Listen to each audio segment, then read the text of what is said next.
Because I've watched the NHL draft, and I suppose a lot of people have on television, and it's a very, very emotional and kind of stressful day for the guys who are sat there waiting to be hopefully selected.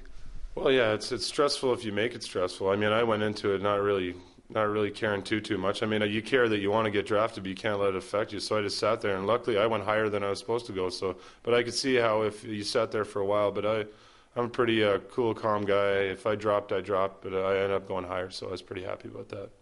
And do you think your brother will be relatively calm? I don't think so. He's not as calm as me. He's a bit high-strung. You'd think I'm high-strung, but I'm pretty relaxed. And what sort of a player is he? He's actually more of a finesse player, just a really fast player, more of a grinder. Doesn't really fight too much. If he does, he gets beat up. I got to show him a couple things, but he's just not.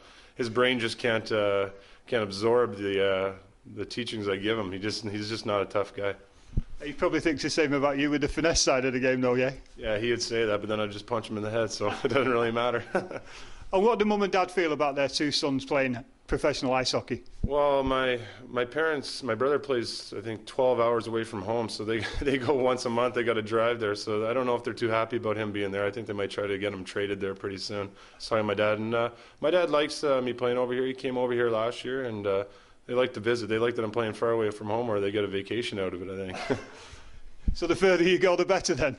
Yeah, exactly. They'll probably want me to play in Australia or Japan or something next time so they can see the world just as an excuse because I'm there.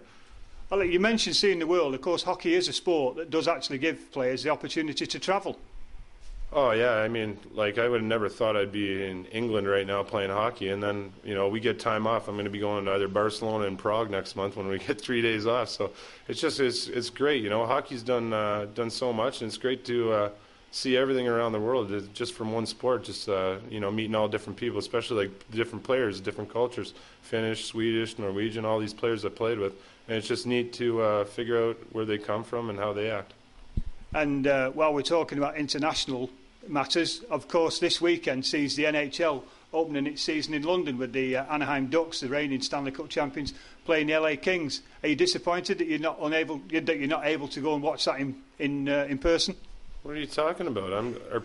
People should be disappointed they're not here and that they're there. I mean, they should be at the Manchester game. Oh, I'm not disappointed. I mean, no big deal. I've seen a million hockey games, but I'm sure a lot of people are gone down there and they're really excited. And it's good for England and for hockey in Britain.